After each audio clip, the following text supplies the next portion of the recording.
miles away from here, watching a sheer demonstration of military power from the All-Americans.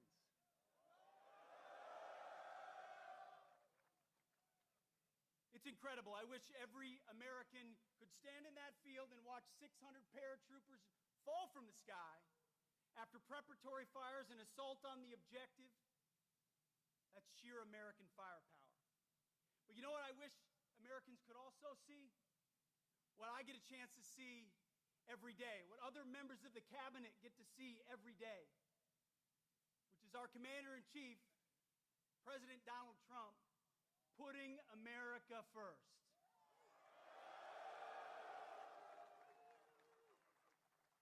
It doesn't matter the situation, whether he's meeting with foreign leaders, we're meeting in the Oval Office, or he's talking to soldiers.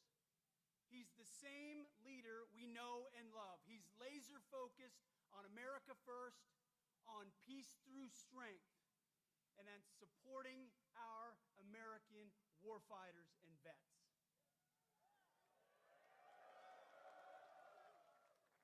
You know exactly where his compass is. You know exactly what he believes. And what I tell troops when we travel across the world, and I've had a chance to meet so many of you fine Americans, what I always say, the message from our Commander-in-Chief is, he has your back.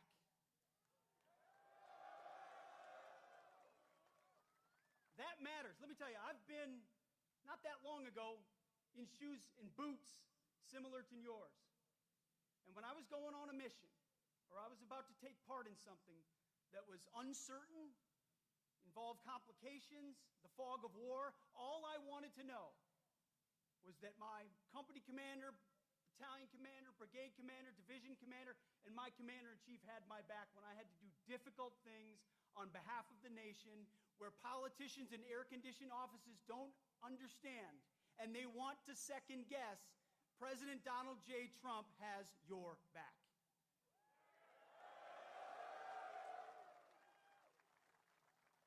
So at the Defense Department, we're doing three critical things at his direction. Number one, we're restoring the warrior ethos.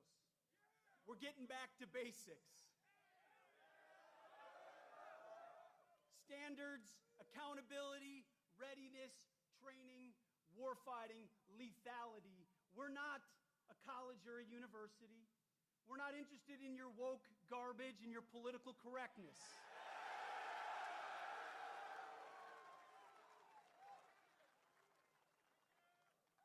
We're warfighters who close with and destroy the enemy on behalf of our nation when we come home to those we love, because we don't fight because we hate what's in front of us. We fight because we love what's behind us. That's what makes the American soldier different. So we're restoring the warrior ethos back to basics. We're also rebuilding our military. We'll have the first $1 trillion budget. You will have the best equipment in your hands to stare down the enemy. From multi-billion-dollar platforms to the best rifles, to the best equipment, to hypersonics and drones and fighters and jets, ships and carriers. Everything you need, President Trump will make sure you have. We're rebuilding the military after 4 years of deferred maintenance.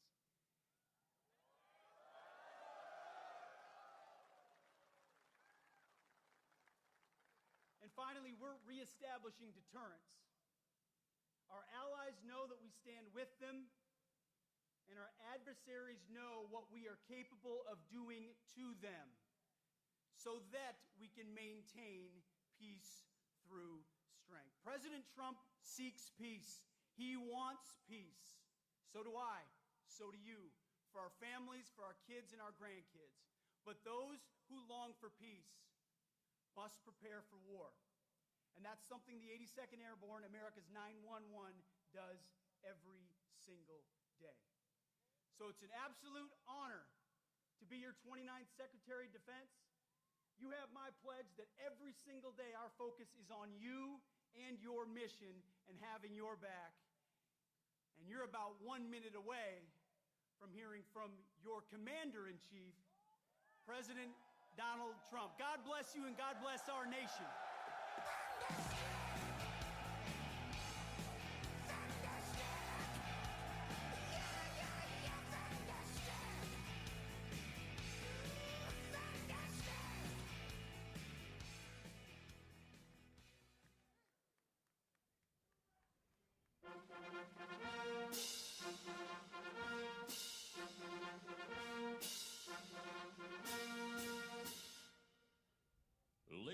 gentlemen, please welcome your Commander-in-Chief, the 45th and 47th President of the United States, President Donald J. Trump.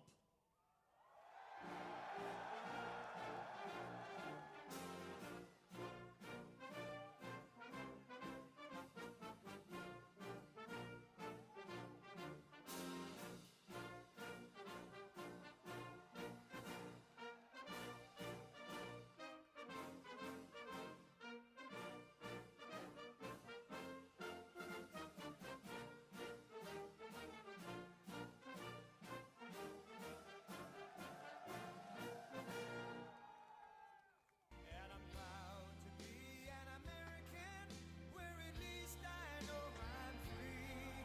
And I won't forget the men who died, who gave that right to me. And I gladly stand up next to you and defend her still today. 'Cause there ain't no doubt I love this land. God bless the USA.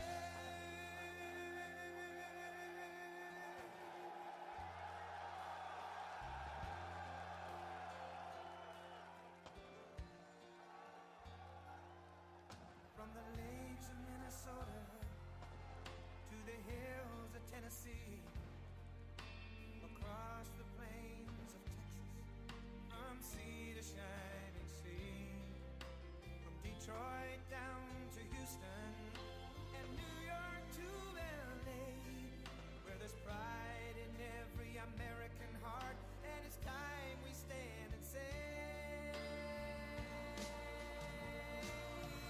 that I'm proud to be an American, where at least I know I'm free.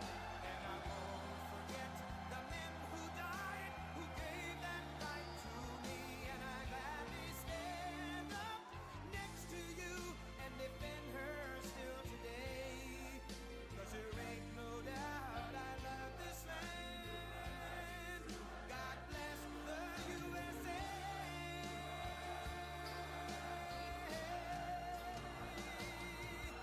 And I'm proud to be an American, where at least I know I'm free. And I won't forget the men who died, who gave that right to me.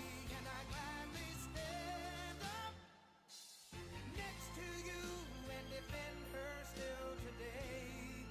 'Cause there ain't no doubt I love this land. God bless the USA.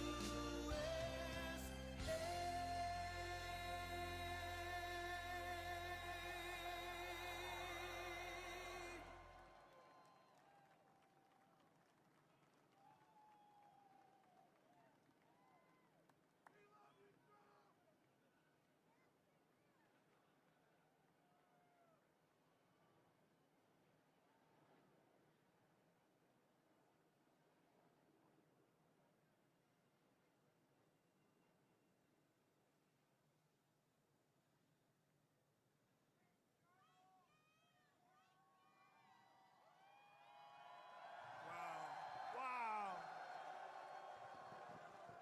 Wow.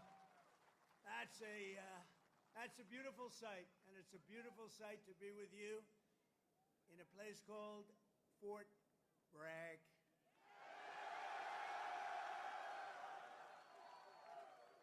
Can you believe they changed that name in the last administration for a little bit? But we'll forget all about that. We're going to forget all about it. I want to just say God bless the U.S. Army and God bless the USA. Great place, great group. I want to thank so many incredible soldiers and paratroopers, pilots, warriors for that awesome display of pure, unrivaled American military might. I just saw something that was crazy. You don't want to mess. I've been saying a long time, we have the best. Nobody even comes close, but they just gave me a display that you might be lucky not to see it because it's a little scary. It was beautiful to watch.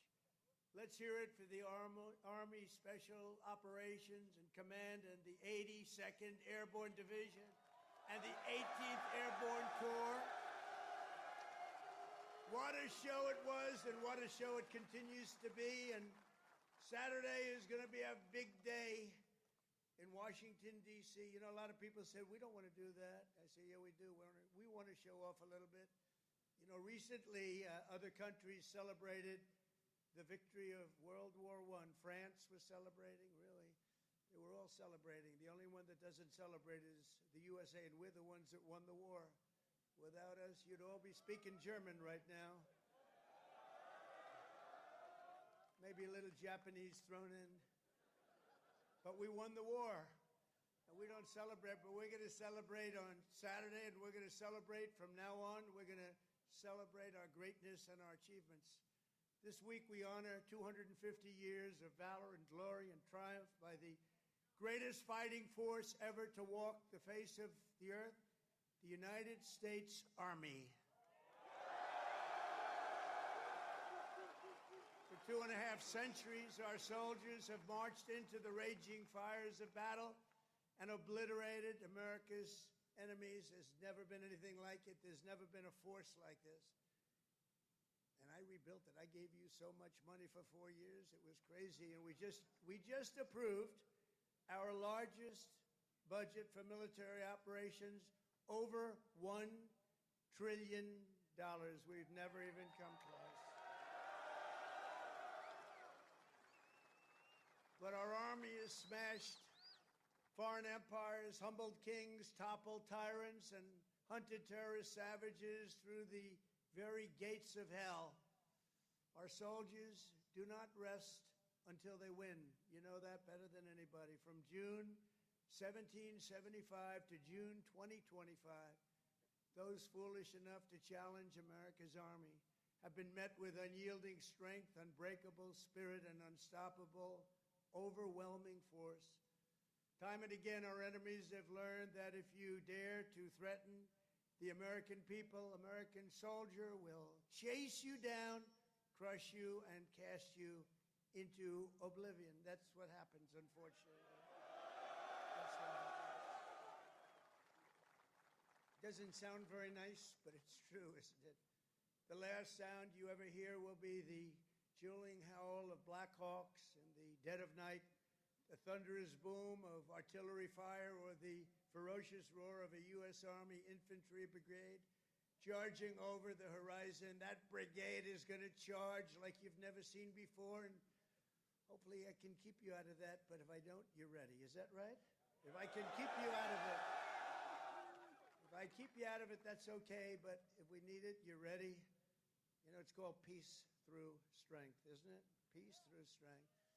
For our adversaries, there's no greater fear than the United States Army. They all fear us, and we have the greatest force anywhere on earth. You know, you read different stories that others are building and building and building. We have a force like no other. They said it would take 5 years to defeat ISIS. We did it in 4 weeks. 4 weeks. We let him go. Unlike other of your leaders, I let him go. And we had General Raisin Kane, who's now the head of the Joint Chiefs of Staff, because I liked him. He was a warrior. He was a great warrior, and now he's been rewarded for his incredible work. But they said it would take 5 years, and we did it in 4 weeks. Someday I'm going to ask him to explain that one to me. But it was the television generals that said that. The real generals got out and fought, and nobody fought like them ever. But for the American people, there's no greater pride, because you are the righteous sword of American justice and the ultimate shield of American freedom. This week we remember that we only have a country because we first had an army. The army was first. In fact, the army was even before the country. You know that, right? 1 year before the country. After 250 years, we still proudly declare that we are free because you are strong. You are so strong. We're safe because you are brave, and America's flag will never fall because America's army will never, ever fail. Never going to fail. Every branch of the armed forces has played a critical role in protecting our nation, but no one has done more fighting, bleeding, and winning than the U.S. Army. Nobody's done that. The Army has earned more combat medals and more battle ribbons than any other service, and 70% of all of the medals of honor. We give away medals of honor all the time at the White House to incredibly brave people, but you have 70% of them, Army soldiers and especially our Army paratroopers, truly go all the way. You know that expression, all the way. It's one of your beautiful expressions. As President of the United States, let me express my undying gratitude to our nation for every soldier here today, for every veteran and their families, those incredible families that are with us and all across America, and for every patriot who has worn the uniform over 250 years. Can you imagine that? We thank you from the absolute bottom of our hearts. Few places loom larger in Army lore than where we are gathered today. The one and only Fort Bragg, the one and only Fort Bragg.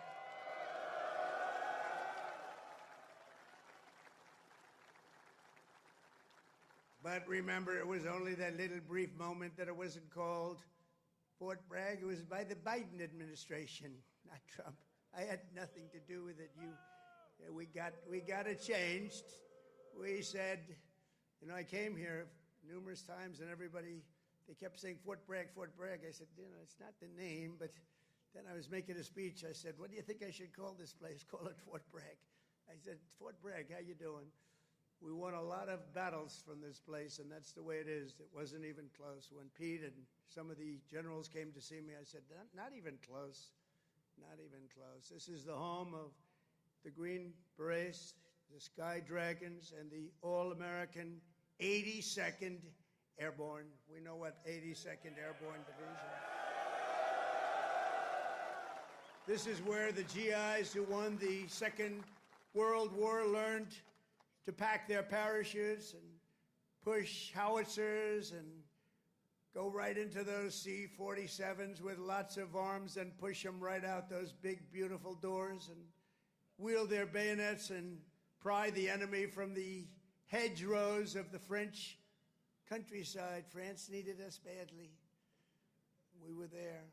A lot of people needed us badly. They still do, maybe worse than ever. It was here in this soil that the Army forged the medal that held strong at Bastogne. It was here the mighty paratroopers earned their wings before they rained down death from above to liberate Sicily, Normandy, and even the Netherlands. That's right. We saved the Netherlands.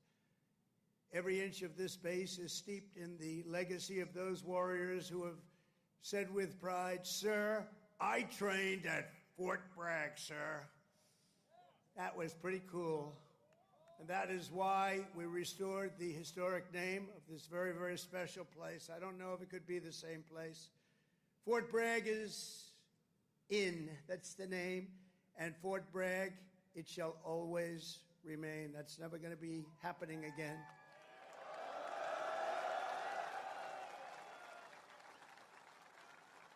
And for a little news for the fake news back there, the fake news. Ladies and gentlemen, look at them. Look at them all. Oh, what I have to put up with.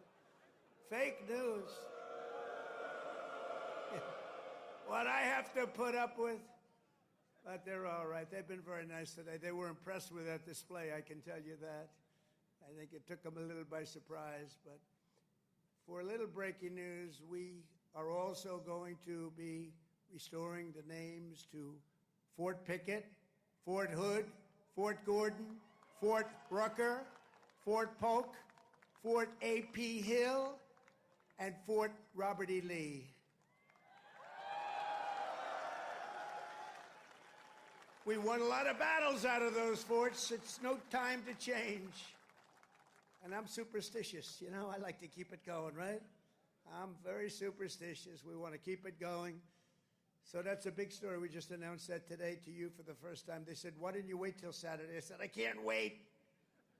I got to talk to my friends here today. This is a record crowd. You know, you never had a crowd this big. That's an honor. You think this crowd would have showed up for Biden? I don't think so. I don't think so. I don't think so. Maybe I'm wrong. Maybe I'm wrong. I want to thank so many great leaders here today, including Secretary of Defense Pete Hegseth, who's been great. By the way, Pete, thank you. Great. And he went through the wars, you know. Pete went through the wars. He had to get through a very hostile group of people that I think really don't want to see America be great again, maybe, or something. But he persevered, and he got there, and he's doing a fantastic job. Great job, Pete. Thank you very much. Secretary of Veterans Affairs, Doug Collins, a fantastic man. Thank you, Doug. You're doing a great job. Doing a great, great job. Way, way up from the last administration, Veterans Administration. It's way up. You saw the recent poll. The people are happy. They weren't happy a couple of years ago. They were really happy 5 years ago. But it went downhill from there. We did so much. We got you medical. If you had to wait, if you had a delay at all, you go out to see a private doctor. We pay the bill. You take care of it. You don't wait for 6 months and end up getting very sick on something that could have been done with a little shot or a pill. We did that. Then they wanted to drop that. I said, we're not dropping it. But, Doug, I'm proud of you. I just heard some great things. Thank you very much. The Secretary of the Army, a really brilliant young guy, went to Yale. Can't have everything. Top student, Dan Driscoll. Thank you. Thank you, Dan.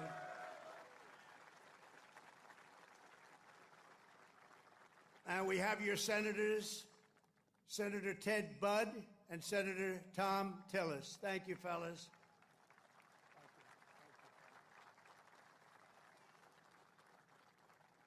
Congressman Richard Hudson, Pat Harrigan. Where's Pat? Pat? Good, Pat. You're doing great. You guys are amazing. And we have the big brass, General Andrew Pappas. General, thank you. Thank you, General. Doing a great job. General John Braja. John, thank you. Great job. Thank you for today, John. General Greg Anderson. Thank you. Thank you, Greg. Thank you. Sergeant Major of the Army, Michael Weimer. And before going further, I want to say a few words about the situation in Los Angeles, California. Have you heard of the place? Where I've deployed thousands of National Guard troops and hundreds of Marines to protect federal law enforcement from the attacks of a vicious and violent mob. And some of the radical left, they say, oh, that's not nice. Well, if we didn't do it, there wouldn't be a Los Angeles. It'd be burning today, just like their houses were burning a number of months ago. Generations of Army heroes did not shed their blood on distant shores only to watch our country be destroyed by invasion and third world lawlessness here at home, like is happening in California. As Commander-in-Chief, I will not let that happen. It's never going to happen. What you're witnessing in California is a full-blown assault on peace, on public order, and on national sovereignty carried out by rioters bearing foreign flags with the aim of continuing a foreign invasion of our country. We're not going to let that happen. Remember, millions of people were allowed to come into our country totally unchecked and unvetted by stupid people or radical left people or sick people. But regardless, open border policy, the dumbest policy yet. I would say even dumber than men playing in women's sports, transgender for everyone. Even dumber than that. They're hurling bricks and cinder blocks at law enforcement. Did you see they're breaking up the sidewalks and the curbs, breaking it up with big, strong hammers? These guys are professionals. These are not amateurs. They're breaking it up because they took the bricks away from them. They came in with bricks, red bricks, that they could throw at our military and at the police in L.A., who are very good, but they weren't aggressive like our soldiers. Our soldiers really were aggressive, but they all worked together. But they came in with bricks, they were taken away, and they had hammers. Oh, wow, how did that happen? And they're pounding the sidewalk. I said, what the hell is he doing? And he's breaking it up and making it into concrete bombs, in a way, and they're dropping them on our military. They're throwing them at our military. Pretty good arms they had, too. Hits guys right in the face. Big chunk of concrete, worse than a brick. They're taking them up to the bridges and they're dropping them in the cars that are going by. These are animals. But they proudly carry the flags of other countries, but they don't carry the American flag. They only burn it. Did you see a lot of the flags being burned? They weren't being burned by people from our country or from people that love our country. People that burn the American flag should go to jail for 1 year. That's what they should be doing. 1 year. And we'll see if we can get that done. We're going to try and get that done. We're working with some of your senators. I know Senator Josh Hawley is very much involved.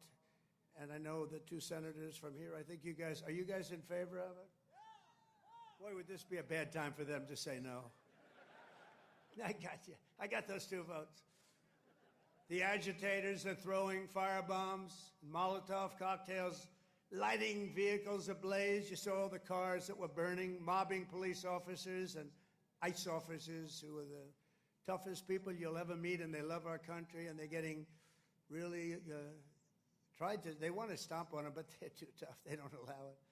And attempting to infiltrate and occupy federal buildings wearing armor and face shields. The best money can buy, somebody's financing it. We're going to find out through Pam Bondi and Department of Justice who it is. They're already on it. Who's financing all this equipment?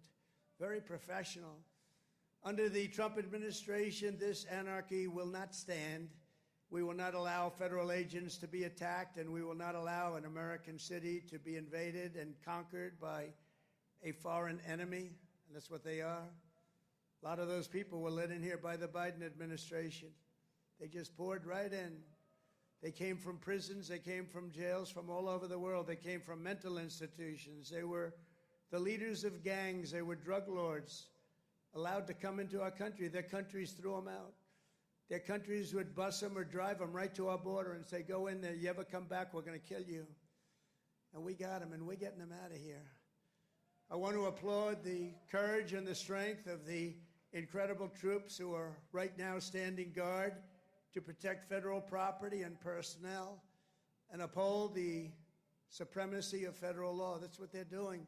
They're protecting our ICE agents. They're protecting the police in Los Angeles. The head of the police in Los Angeles, a good man, I hear a good man, but he was actually saying we really did need this help. It had gotten away from them. It had long gotten away. And we gave it to them. Not only are these service members defending the honest citizens of California, they're also defending our republic itself. And they are heroes. They're in there, they're heroes. They're fighting for us. They're stopping an invasion just like you'd stop an invasion. The big difference is most of the time when you stop an invasion, they're wearing a uniform.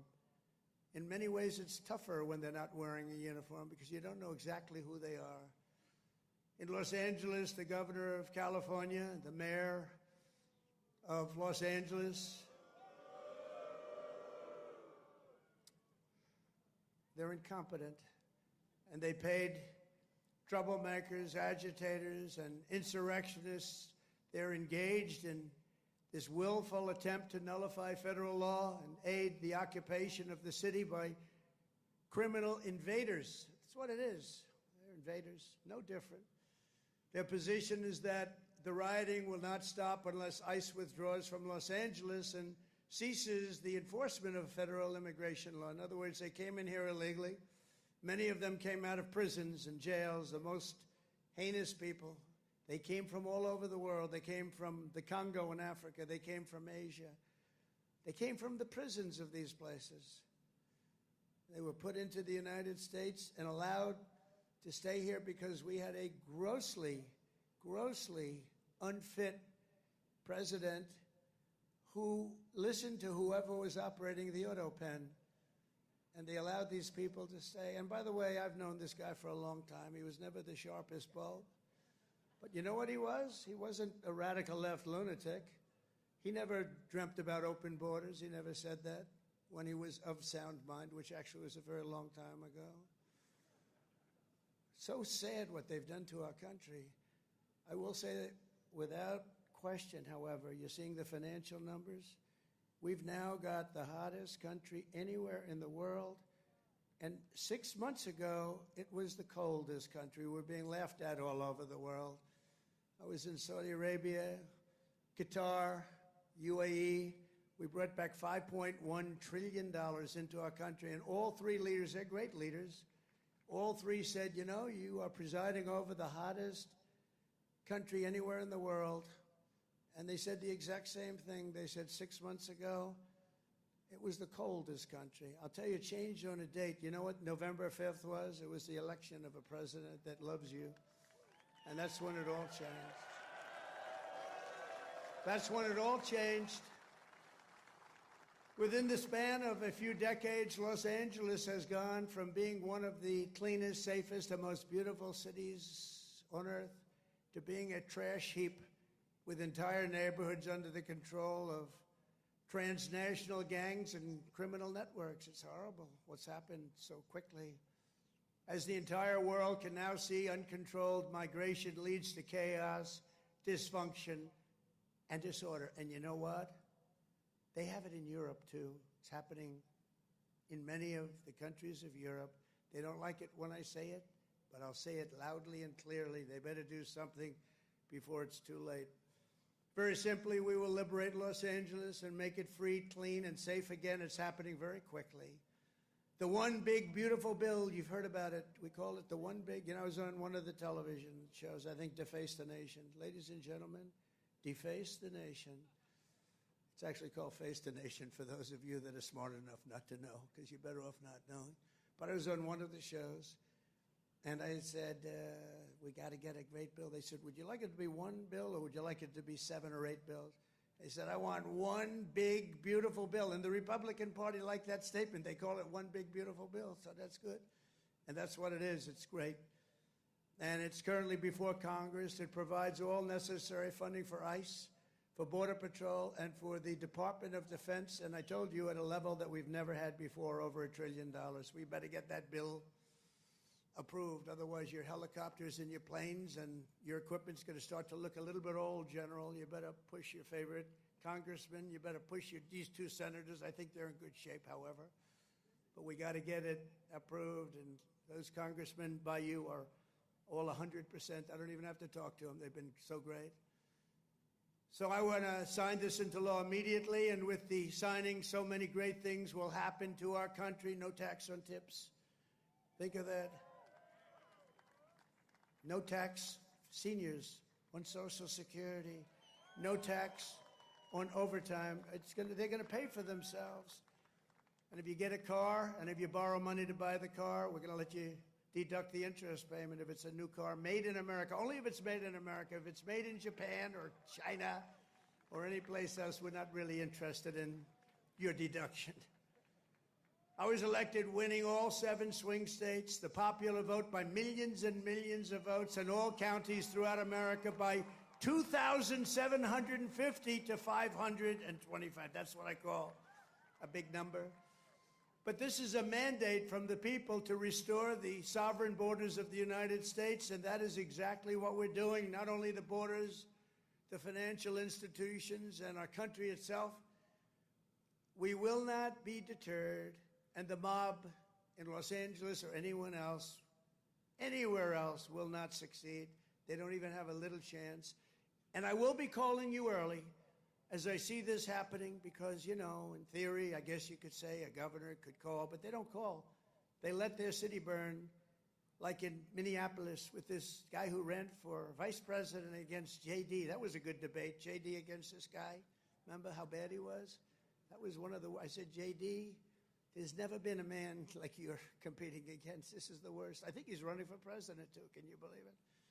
But he's a radical left lunatic. And I'll never forget, in Minnesota, that city was burning down. Minneapolis was burning down. It was going to burn to the ground, and he wouldn't call the guard. And I waited for a long time, and I called the guard, and I saved it. But I wish I would have called it the first day. And I said, you know, if this ever happens again, because I was thinking about running because the election was rigged and stolen, we all know it. I said, we're going to run again, and if I win, which I hope, remember, we're going to make it too big to rig. But we did. We won by millions and millions of votes. So beautiful to watch. That was such a beautiful 9:02 in the evening. He said, "Ladies and gentlemen, Donald Trump is projected to be the winner." I said, "Well, you think that was easy? I don't think these ladies from North Carolina think it was easy. You know, they followed me. I don't know what happened to their husbands. They're married to very nice people. But they've been to, 138 rallies. They said more. And they're from North Carolina. It's nice that we have one nearby finally, right? They go all over the country. I don't know what the hell's going on, but they're great. They're North Carolina, beautiful, wonderful woman, and we appreciate it. Like 130 rallies or some crazy number. Are your husbands satisfied with that? Are they okay? Oh, here he is. He showed up. One of them showed up. That's great.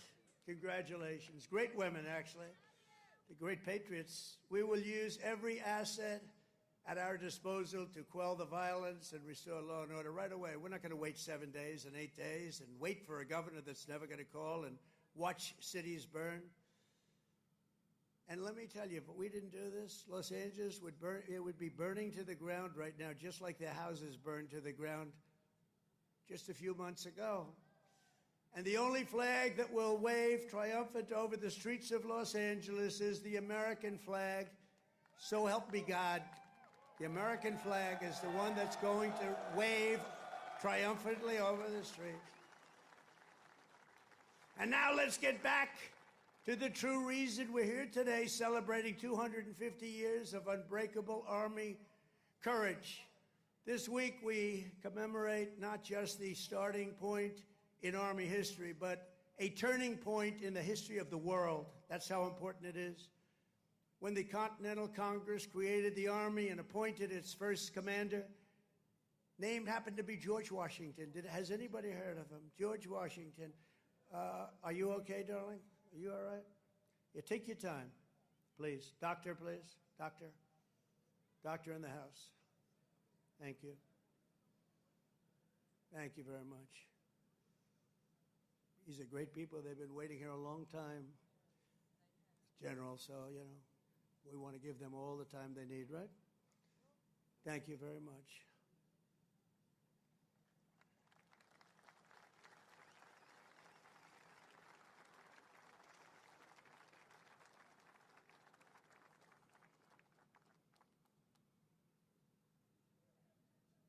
Greatest people in the world. They are amazing.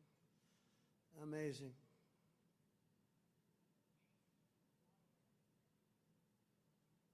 Oh, good. Thank you very much. Thank you.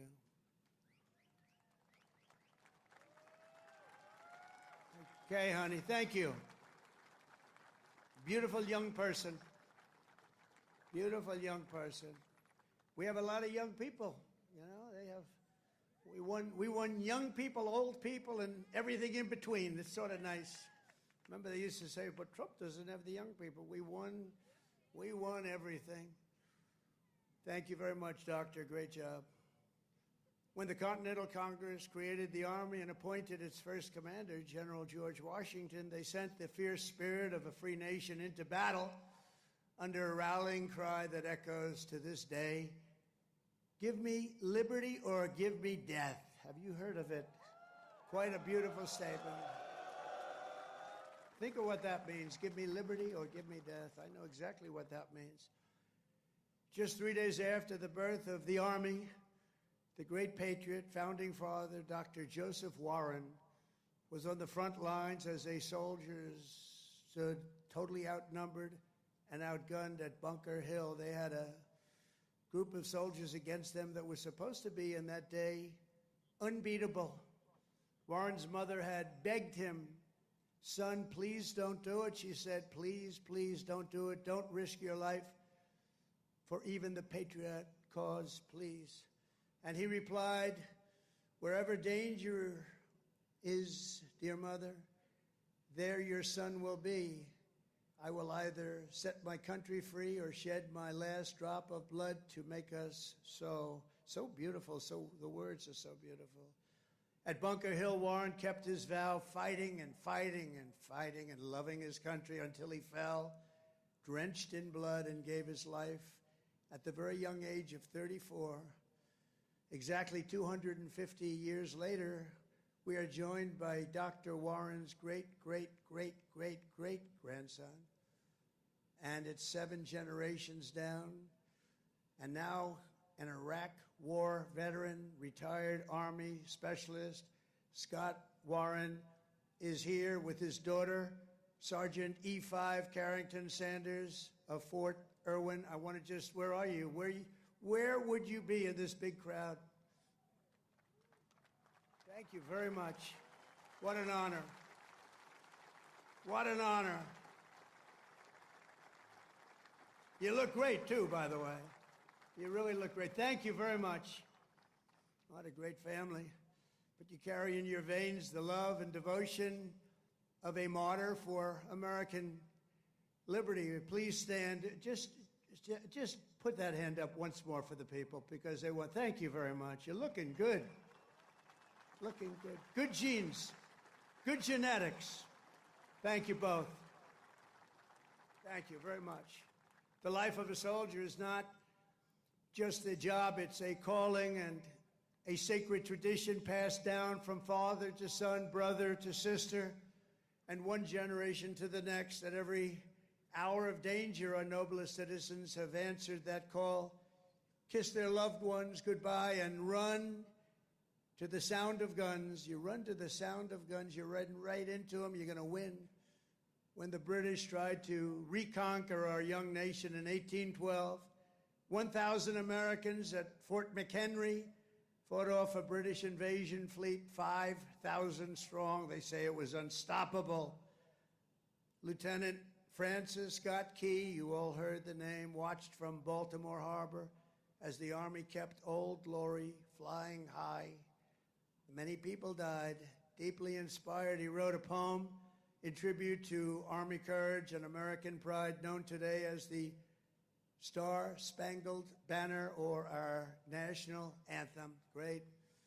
8 generations later, we're joined by a descendant of Francis Scott Key, who has spent 2 decades in uniform, Major Kyle Key of Army National Guard fame. Please, Major, where are you, Major? Thank you. Thank you. Looking good, too. What's going on here? These guys they all come from a very fine strain of blood. That's great genetics is right. Thank you both very much. Major Key, thank you for helping to keep this incredible land of ours free and the home of the brave, and that's what it was. Through the decades that followed, the Army conquered the great frontier, won the war that restored our nation and broke forever the chains of slavery. A generation later, the Army's Rough Riders stormed up San Juan Hill with Colonel Theodore Roosevelt and swept the last foreign empire from the American hemisphere, forever swept. In World War I, our doughboys fought bravely in the Valley of the Marne and in the Argonne. There in 1918, a devout Tennessee Christian named Alvin York, you know that name, charged across an open field towards the German machine guns. They were firing at levels at that time that nobody had ever seen before. They were knocking down everything in their way, including giant trees were coming down. The enemy mowed down more than half of his platoon almost immediately. The platoon was going down like nobody's ever thought possible.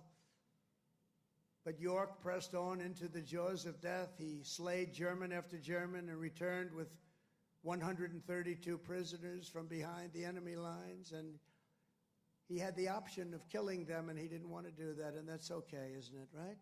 It's okay. But he brought 132 back, and his actions and the actions of that great day, a crazy but great day, Sergeant York earned the Congressional Medal of Honor and became one of the most famed and decorated heroes of the First World War. Very famous, actually, because of the movie that was made. And we're joined today by Sergeant York's grandson, Army Colonel Gerald York. Gerald? Thank you. Thank you, Gerald. Thank you very much. It's a great honor to have you. Thank you, Gerald. At his grandfather's funeral in 1964, Gerald was told by the command sergeant major of Fort Bragg that it was about time he joined the Army. And he volunteered for combat in Vietnam and gave the Army 31 of his best years. No, I think your best years are right now. You look very good. Your best years are right now. Keep it going. But Colonel York, we salute you. We salute your family and the fame and the bravery of your family. Thank you very much. Appreciate you being here. And in World War II, the Army once again came to the free world's rescue. Among the millions and millions who volunteered was Henry Armstrong. He enlisted 6 months before his high school graduation and did basic training right here at Fort Bragg. By the next year, he was in Normandy. He fought his way across France as part of Patton's Third Army, crossed the Rhine into the heart of Germany, and helped liberate a Nazi concentration camp. He was a brave person. Command Sergeant Major Henry Armstrong is here with us today. He's 100 years old, a veteran of numerous World War II battles, and 41 years in the Army.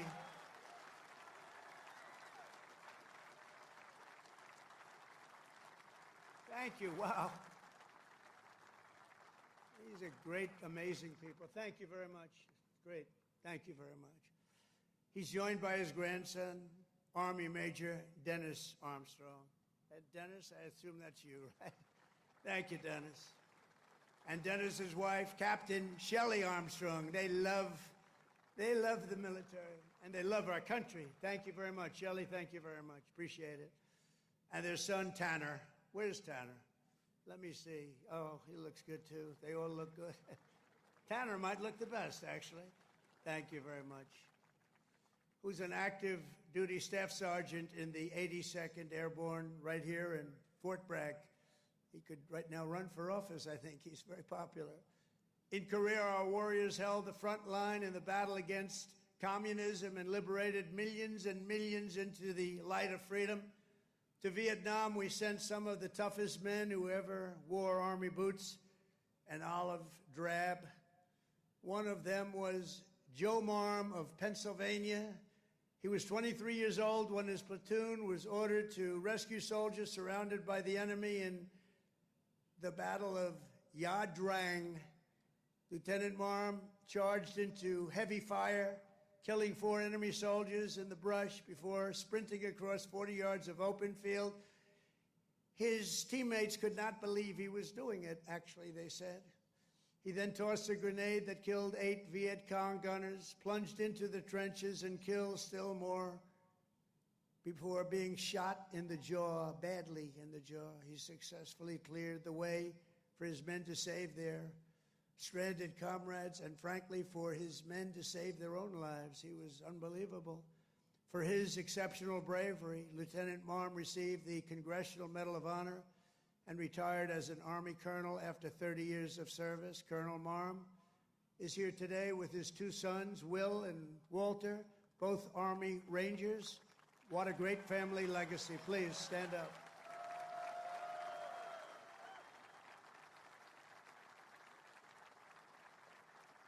How's your jaw feeling? All right? The jaw? It's all right? Looks pretty good. I wish mine looked that good. It's very good. Thank you very much. Great family. Appreciate it. Real heroes. In the modern era, our soldiers have charged into the darkest caves and ventured into the most God-forsaken places to vanquish the forces of radical Islamic terror from the face of the earth. In 2007, Chief Warrant Officer Eric Phillips was stationed at a remote outpost in the Afghan mountains when a massive Taliban force attacked from all sides. He thought he was finished. For 3 hours, he led a hellacious counter-assault to successfully repulse the enemy in close combat. In the same deployment, Eric again repelled an attack by a vastly larger enemy force, saving countless lives. For his spectacular gallantry, Chief Phillips earned the Distinguished Service Cross and the Silver Star, becoming among the most highly decorated warriors of any branch in the war on terror. Actually, he is the most decorated, and it's not even that close. Many, many battles, many, many medals. And he's with us today, Chief Phillips. You did us all proud. Please stand up, Chief Phillips. Thank you. Thank you very much. Thank you. You are Army strong. Thank you very much, Chief. From the American Revolution until today, the story of the Army is the tale of an unbroken chain of American patriots who gave all they had for this country. It is the saga of epic men like Washington and Jackson, Grant and Custer, Pershing and Eisenhower, Patton and MacArthur, Wild Bill Donovan, and the great General William Yarborough, father of the Green Berets. You know that, the Green Berets? You know that? William Yarborough. It's the story of fabled units like the Old Guard, the Iron Brigade, the Big Red One, the Buffalo Soldiers, the Harlem Hellfighters, the Tuskegee Airmen, the Screaming Eagles, and George Patton's Hell on Wheels. They called it Hell on Wheels. When he was after you, it was not good. The weapons of war have changed with every generation, but the unflinching loyalty of the American soldier has always remained the same. The Army has always stayed true to its motto, "This we'll defend." You know that. This we'll defend.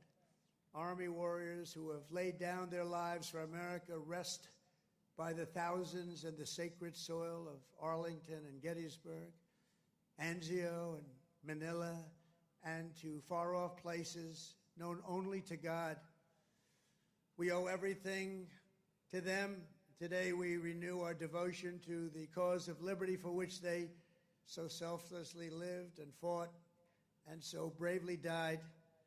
There could be no greater tribute to their memory than to prepare the Army to dominate America's enemies for the next 250 years and more than that.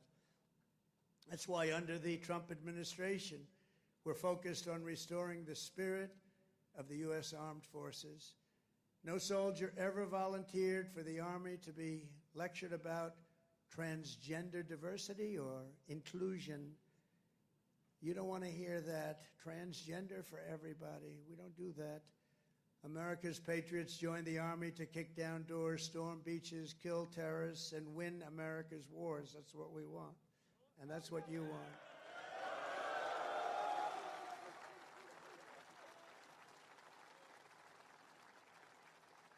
And to that end, we're making that record investment, but not only in the Army, and the other forces also, because you work together as a team. And we're including in that and across the board. Now, you don't have to take this if you don't want. You could be great patriots. Say, I don't want a raise. I will not accept it. Let it go back into our country. Let's give it to Gavin Newsom so he can waste it in Los Angeles. No, we don't want to do that, but we're giving you across the board raise for every single service member in the U.S. Armed Forces. We're giving you across the board, and you deserve it. You know, we spend so much money on things that we shouldn't be spending it on, but I think those days are stopping, Mr. Senators and Congressmen that are with us. As part of our one big, beautiful bill, we are also investing over $1 billion to update your on-base housing, and we're building a state-of-the-art missile defense shield to protect our homeland, and it's called the Golden Dome. It's going to be all made in America. We've done it for others. We're now doing it about time, right? We're doing it for ourselves. After years of recruiting shortfalls, this is, to me, maybe the most exciting things. We're setting the strongest peacetime recruiting records ever. Just think of this. 6 months ago, we couldn't recruit anybody to join the military. Nobody wanted to join. That was 6 months ago. And then we had the election of November 5th. And now we have the strongest recruiting numbers in the history of our country. Can you imagine that? Can you imagine that? We've already surpassed our recruiting targets for 2025, and We're not done yet. And I'll tell you, it doesn't make you feel good when you had to hear 6, 7 months ago that nobody wants to join the Army. They don't want to join our military. Frankly, they didn't want to join our police, our firemen. They lost confidence. They lost faith in our country. And just a short number of months later, we're setting all-time records. In fact, your job might be in jeopardy. Somebody else may come in and take it. That was bad. We'll get you out of here. You have to be good. We're getting the best people that you've ever seen. We're getting people that I don't think we've ever seen anything like it. Great people are coming in. Doesn't it make you feel good, though? You have something and you're doing something and other people want to join you. Isn't that a great feeling? And wasn't it a lousy feeling just a short time ago when they announced, you're a soldier and you're proud of your country and you're proud of the Army in your case, and you're reading stories about nobody wants to come in and join the military, right? Isn't that lousy? Even the ladies from North Carolina were not happy with that. But then we had a great election. It was amazing. Too big to rig. We had a great election, and all of a sudden, the people are pouring in, and we have incredible people like Pete and the others that are here, Dan. I think they made a big difference. I really do. So thank you very much. All of you guys, I think you've really made a big difference. The Army will soon be stronger, bigger, and better than ever before. And every new soldier that joins our ranks will kindle the same fighting spirit exemplified by the likes of Sergeant Major Jim Schmidt, who's no longer with us. At 15 years old, after lying about his age, because he wanted to get in so badly, Jim trained at Fort Bragg to fight in World War II. When Jim's middle school wrote to ask if he would attend his 8th grade graduation, he wrote back, "That will be impossible, as I'm rather busy now. I'm in the hinterlands hunting down Germans," and I have to say this, and Italians. I know there are a couple of Germans and Italians here. As a paratrooper, he made the famous drops at Sicily and Salerno while still a young boy, too young to be in. The Army kicked him out. They found out about it. They kicked him out. They discovered he was way underage. They said, "Jim, you got to get out of here. You're a hell of a soldier, but you got to get out." But that didn't stop Jim. He enlisted in the Navy. But the moment he turned 18, he came right back and he joined the 82nd Airborne. How about that? He went on to fight at the Chosin Reservoir in Korea, rough place. Saw combat in Vietnam and ended his career right back at Fort Bragg, having earned 2 Silver Stars, 3 Bronze Stars, and 2 Purple Hearts. With us today is Jim's widow, Peggy, and their beloved grandson, Army Specialist Christian Forbes, who is currently deployed at our southern border defending our country from an invasion, whether we like it or not. It's an invasion, but I don't know if you've heard, the invasion was 99.9% stopped. Did you hear that? 99? Could even be more right. 99.999% stopped. That invasion is stopped, so I think he's in good shape. Specialist Forbes, I want to thank you for defending America, and you've obviously done a good job because that invasion has been stopped, and we appreciate you being here. Thank you, wherever you may be. Thank you very much. Thank you very much. Great. We stopped that sucker, didn't we, huh? We stopped it. Thank you very much. Each and every one of you here today carries in your souls the love, strength, and courage of millions upon millions of Army patriots who came before you. Your uniforms bear the same stars and stripes that our ancestors carried to victory at Yorktown, across the Great Plains, and over our Rockies, up the Missionary Ridge, down through the streets of Paris. That's right, we went down the streets of Paris. We've got to help our allies, don't we? Across the sands of North Africa and onto the shores of Omaha Beach, into the blood-soaked hills of Korea. And it was a West Point graduate named Buzz Aldrin who first planted our great American flag on the face of the moon. We know that. Now it's your turn to carry that flag forward and to add your own daring deeds into this chronicle of triumph and legends. Now it's your duty to shield the flame of freedom that was first lit 250 years ago by the heroes of Concord Bridge and Bunker Hill. Standing before you today, I am more confident than ever that in the days ahead and every generation to come, the U.S. Army will heap glory upon glory upon glory upon us all. You will protect every inch of U.S. soil, and you will defend America to the ends of the earth. Wherever danger is, there the U.S. Army will be. Another beautiful phrase. Whatever peril comes our way, whatever menace threatens our people, you will stand strong, you will be proud, you will charge hard, and you will keep that flame lit, that beautiful, beautiful flame. You're going to keep it lit. You will hold the flag high, and you will do something that's become quite a famous little phrase also, but you're a hell of a lot braver than me. You will fight, fight, fight, and you will win, win, win. Thank you. God bless you. God bless our soldiers, and God bless the U.S. Army. Thank you very much. Thank you, everybody.